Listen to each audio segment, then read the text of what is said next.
Good evening, everybody. I'm Greg Fishel, and welcome to Up Late. Here's what the forecast looks like for tonight. Radar shows only a 10% probability of Sam saying something cringeworthy tonight, but the probability of that skyrockets as soon as he begins to sip his bourbon. And speaking of bourbon, brace yourselves. There's a 20% chance that Sam will choke on his bourbon, but that is contingent on some other factors, like the studio's heat index and the size of his sip. The bigger the sip, the greater the chance of seeing activity in that area. And whether or not this system develops into a full-blown pun storm remains to be seen, but I would expect scattered wordplay showers followed by widespread groans. Okay, folks, that's it for now. We'll talk to you soon.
Coming to you almost live from the Herbert I. Greenberg Studios at WHIG, it's Up Late with Sam Bass.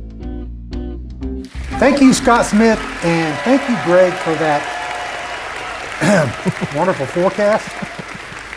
I will do my best not to choke on my bourbon tonight. I will not guarantee that. But welcome to the show. First off, I want to thank our great presenting sponsor, First Class Real Estate Triangle East. Let me ask you a question. Do you dream of owning a home?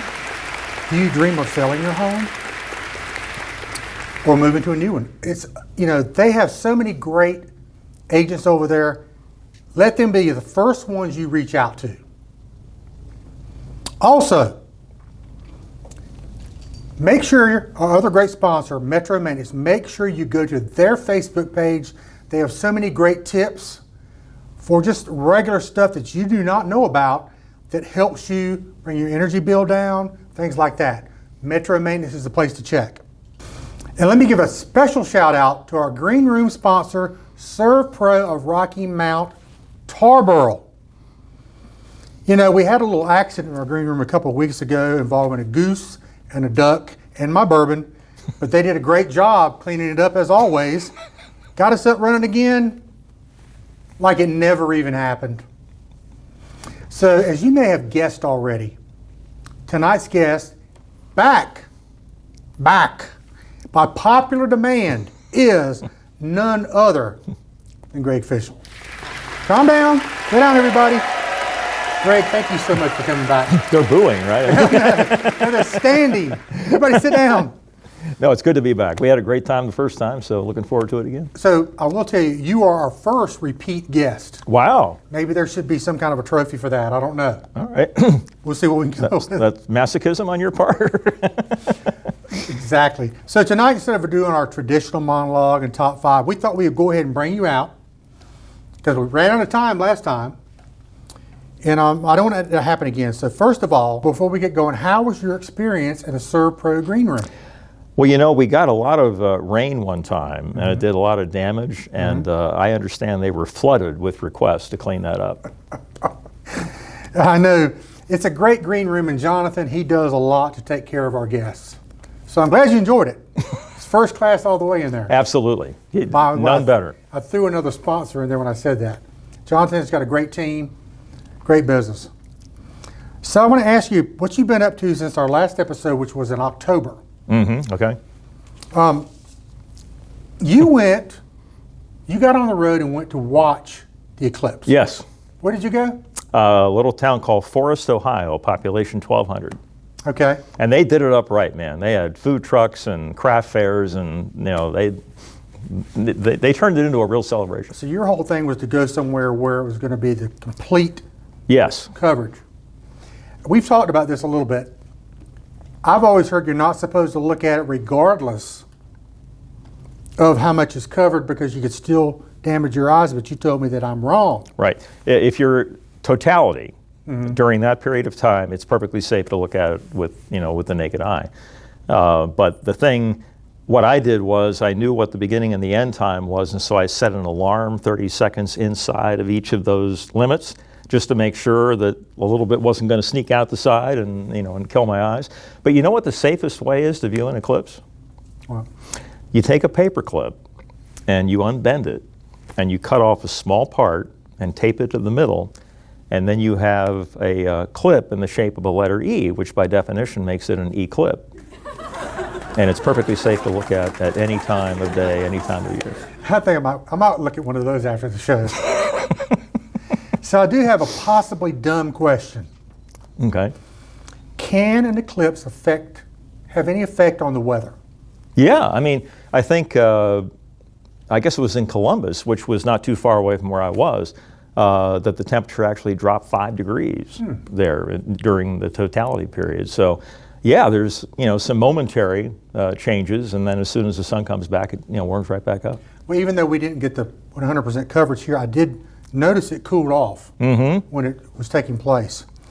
So I didn't know if you heard this or not. One of the gals on The View, I love The View, said no one ever, that the eclipse was caused by global warming. Oh, gosh. And see, this is what takes credibility away from good science and stuff like that. But no, eclipses have been going on since, time began. And you have lunar eclipses and solar eclipses and all that sort of stuff. So before we move off this subject, yeah, I want you to tell everybody what you told me about the size of the sun and the size of the moon and all that. Yes, the sun is 400 times farther away than the moon from the Earth, but it's 400 times as big. And so to the human eye, it shows up as about the same size. And it turns out that the moon, was closer to us this time around, so it appeared bigger, better chance then of covering up the sun for a longer period of time. So you always want the moon closest to you to maximize that effect. So this is like a rare eclipse. Now, didn't you tell me there's one coming up next year? Amsterdam? I believe, I think it's Sweden or Norway or something like that. Somewhere We're going, by the way. Go ahead. And the thing about it is, I mean, if you want to see eclipses, there's opportunities worldwide, all the time. It's just that the next one in this neck of the woods, I don't think happens till 2045, and I'll probably be long gone by then. We'll all be toast. So I got a question to ask you, and there's a reason, because you told me about it. You recently went on a cruise back in January. Yes. On a scale of Love Boat versus Titanic, how would you rate the cruise? Probably in the middle, and it wasn't anybody's fault, but we had this is so ironic, a front stalled right over the Bahamas the whole week. And I think I saw about 3 hours of sun, the entire 4-day cruise. But I was, to best of my knowledge, I was the oldest person that went down both of the water slides. Congratulations. That's pretty awesome. So let's get on a serious note. I did not know this, and you get me right on this. Okay. Is it true that you are America's first broadcast meteorologist? Yes, but there's some added information that needs to be told. No, we don't have to talk about it. Just say yes. Well, seriously, what happened is that I was on the board of the AMS board for broadcasting, and right after I was on the board, they asked me to chair the committee to develop a 600-question exam. Because we didn't have an exam prior to that time. It was all done on people evaluating tapes, okay? And so I joined forces with like 10 other people to get that done, and they basically made me number one as a thank you for doing that. But any one of those people were equally qualified to get that What were you like, 24 when that happened? Oh, no, it was actually, I think I was in my 40s when that. Really? Yeah, I think so. So you can always say somebody's a better meteorologist, even though I don't agree with that, but nobody else can say that they're the first.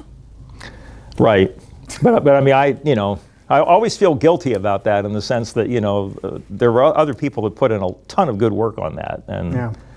So, and the thing about it is, like when somebody offers you something and you keep saying no, you're not giving them the chance to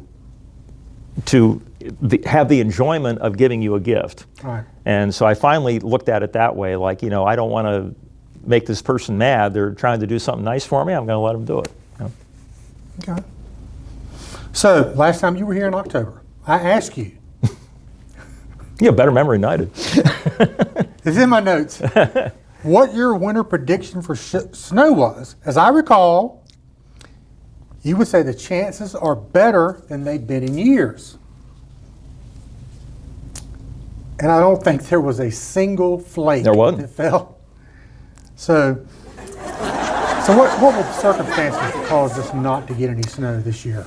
The one thing that I pointed out, and I have this weather subscription service where I make videos, and one of the videos I did specifically on this, that everybody was saying, oh, there's an El Nino. It's, every time there's an El Nino, it snows a lot. No, if you go back through history, the increased percentage chance of having above normal snowfall went up 9%.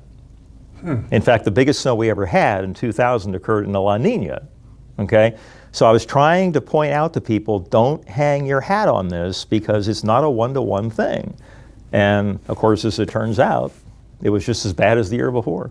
Or good. I'm not calling you out on it. No, it's just a question. Yeah. I do have a question from a viewer. Mm-hmm. So, do you think we're ever going to get back to normal winters? This is from Ronnie Tharrington. He's a loyal viewer. Do you think we're ever going to get back to normal winters and those kind of things in the future? I don't honestly know. I am skeptical about it happening, just based on the long-term trend over the last 30 years. Mm-hmm. But there are cycles. You can look back through history and see decades that had lots of snow and then decades that didn't have much snow. And so I think we have to wait, and like over the next 10 years, does it continue to go down or does it begin to bounce back up? And I'm not smart enough to be able to tell you how that's going to play out. Well, if you can't figure it out, nobody can. So we're going to take a little break here. We're going to continue the interview here in just a minute. So sit tight for a word from our sponsors. We'll be back with Greg Fishel next. First Class Real Estate Triangle East. When buying or selling a property, think of us first. Metro Maintenance has provided fast, reliable services in Nash, Edgecombe, and Halifax counties for over 35 years. Metro Maintenance offers services for residential, commercial, and institutional facilities. These services include heating and cooling, electrical, plumbing, and general repairs. Our numerous years of experience, knowledge, and resources help us to accomplish our mission of serving our customers with superior service achieved through integrity and hard work. All of our work is guaranteed. For service, call 252-977-2730 or find us on the web at metro-maintenance.com. Phil's Music Exchange of Wilson offers thousands of vinyl LPs, CDs, cassettes, 8-tracks. They even have reel-to-reels, DVDs, Blu-rays, VHS, video games, an abundance of music. Check them out today, 207 West Tarboro Street, downtown Wilson, or philsmusicexchange.com.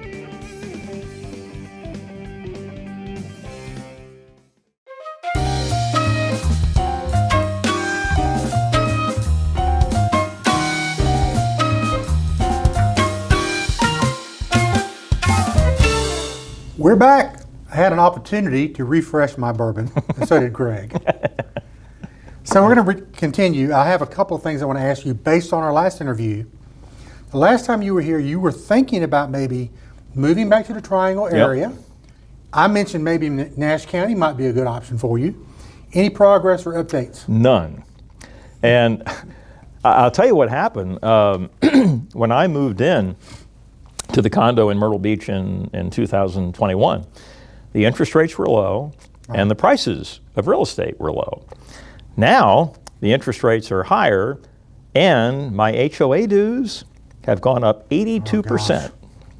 And I'm told it's all because, like when Hurricane Ian hit Florida, the insurance companies took a huge loss and said, hey, we need to make this up. And so all the HOA dues in our building went up over $500 a month overnight. God.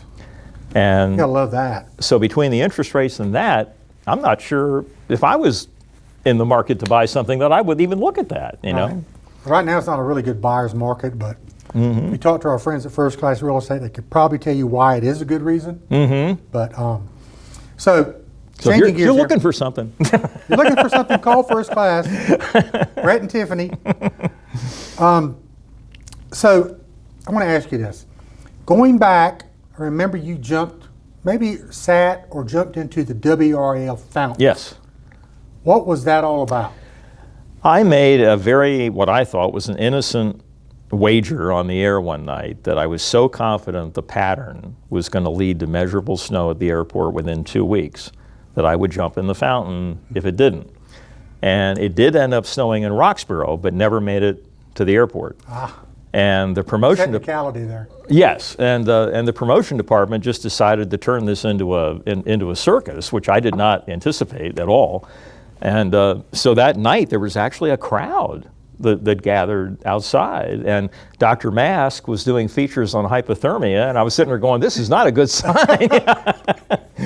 But yeah, that's what that was about. And and you know what? Somebody sent a note to me sometime after that and said, "You taught my son about being accountable."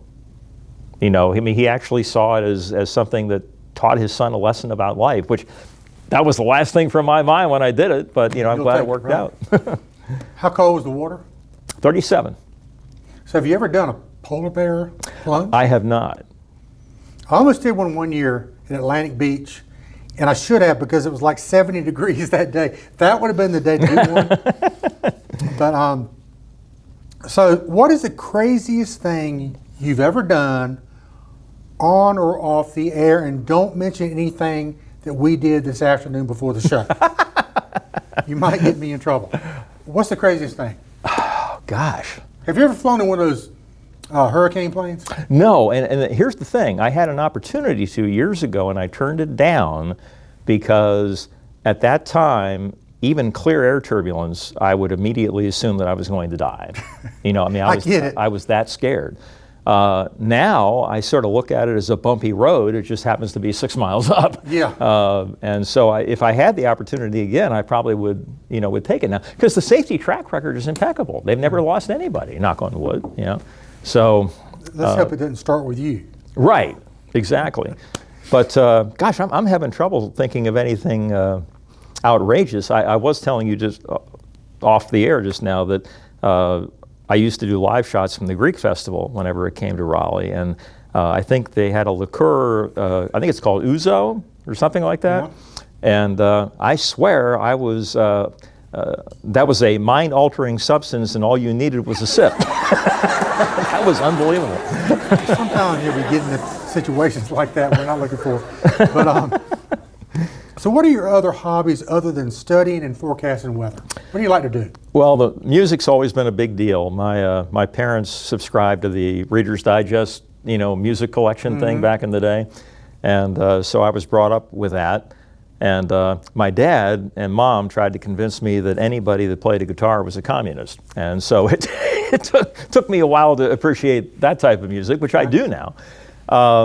But I've been so blessed to get up with two organizations in Myrtle Beach. One is the North Myrtle Beach Community Band, and the other one is called Festive Brass at Myrtle Beach. And the latter, we are 3 weeks from today going to Normandy, France, to perform for the 80th anniversary of the D-Day invasion. Very cool. And I have been to Normandy one time, and it was very moving, but I think performing for an event like this, and apparently the French value this day as much or more than we do, because I think they were the first ones liberated. And so they're very grateful for what the United States did for them. Well, didn't you tell me that you wouldn't be able to play your own tuba? Yes, we're going to rent them over there, and we have no idea if they're piston valve, rotary valve, or anything.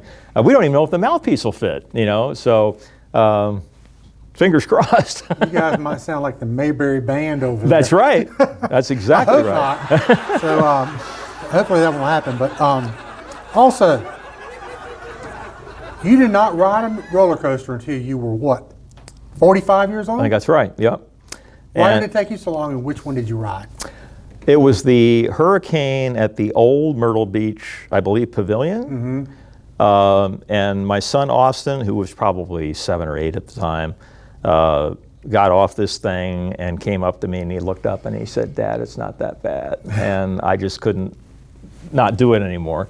And then when we went down to SeaWorld, where they had the Kraken roller coaster, Oh gosh. that looked a little scarier. And I will never forget my wife at the time looking at me and saying, "Breathe, Greg, breathe." But now I don't have any problems with them.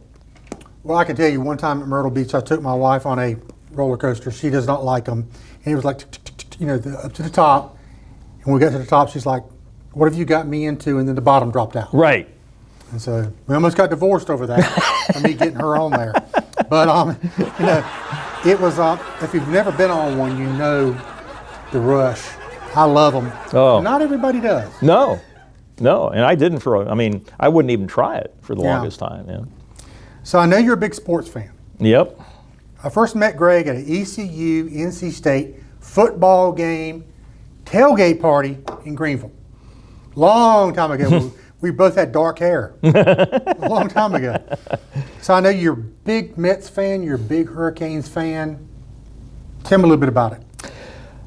Well, as far as the Mets went, I was a Phillies fan because I grew up in Lancaster, Pennsylvania, and Philadelphia was closest.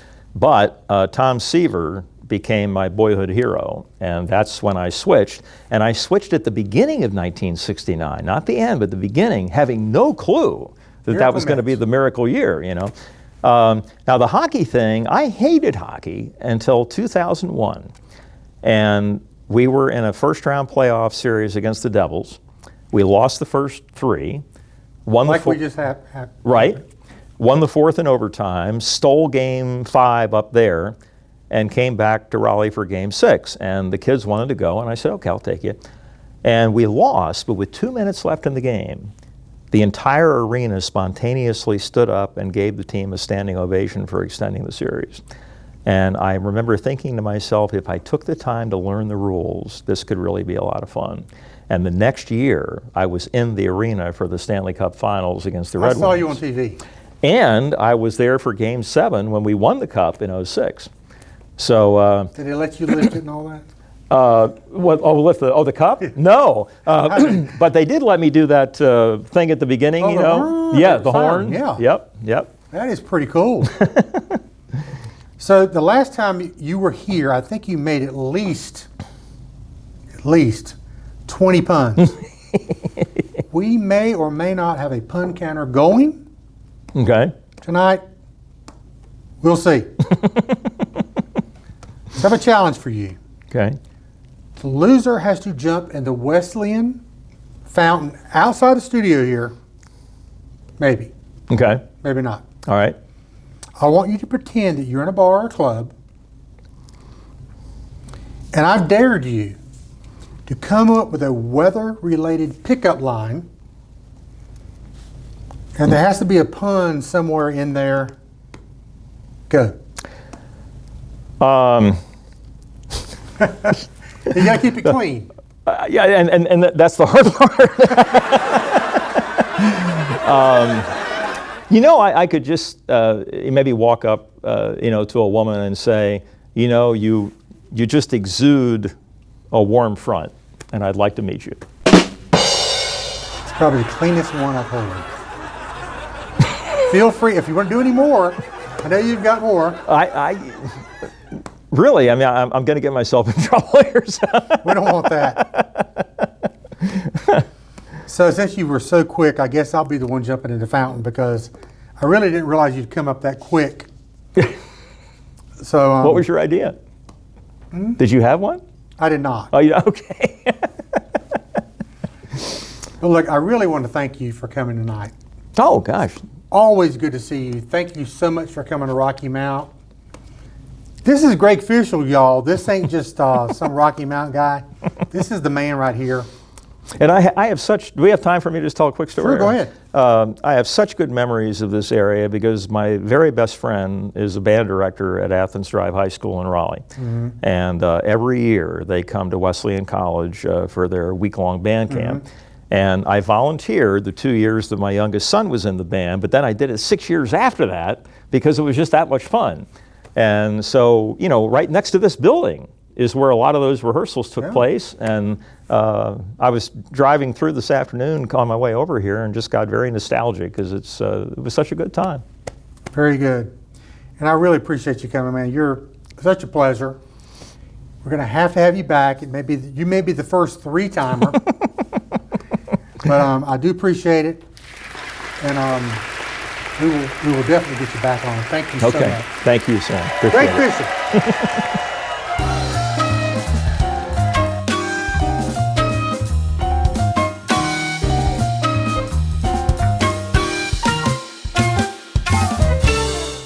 Hey, let me tell you about this week's Maggie Society Dog of the Week.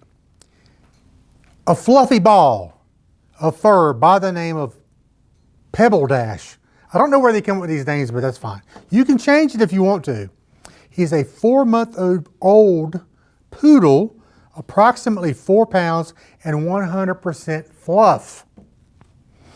So if you're looking for something to keep your lap warm, don't waste money on a cashmere blanket. Just contact the Maggie Society and get Pebble Dash as your pet. Hey, thanks everybody for watching every Thursday night at 10 o'clock right here on WHIG, Up Late with Sam Bass. We have great guests, folks. Greg Fishel was here tonight, okay? So make sure you tune in every Thursday night. We really appreciate it. See you soon.